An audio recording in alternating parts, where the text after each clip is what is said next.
वला यज़्कुरून अल्लाह इल्ला क़लीला। हाँ, लेकिन अगर कोई मजबूरी हो, बस औक़ात इंसान बीमार है और नमाज़ पढ़ने में तकलीफ़ हो रही है, ऐसे मौके पर तो जल्दी की जा सकती है, या कोई और अर्जेंट ऐसा काम हो, ऐसे मौके पर इंसान जल्दी नमाज कर ले तो कोई हर्ज नहीं है। लेकिन बाद मरतबा इंसान जल्दी जल्दी नमाज पढ़ता है, कोई काम भी नहीं होता, कोई मजबूरी भी नहीं होती, ये मुनाफिकों जैसा अमल है। मुनाफिकीन असल में कुफ्र और ईमान के दरमियान तज़ब्ज़ुब के शिकार हैं, न इधर के हैं न उधर के हैं,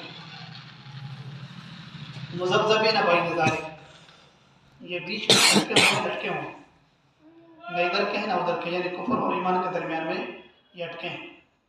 ला इलाहा उला वला इलाहा उला, ना ये इधर है ना ये उधर की तरफ, ना तो पूरे के पूरे मुसलमान हैं ना पूरे के पूरे काफिरों की तरफ।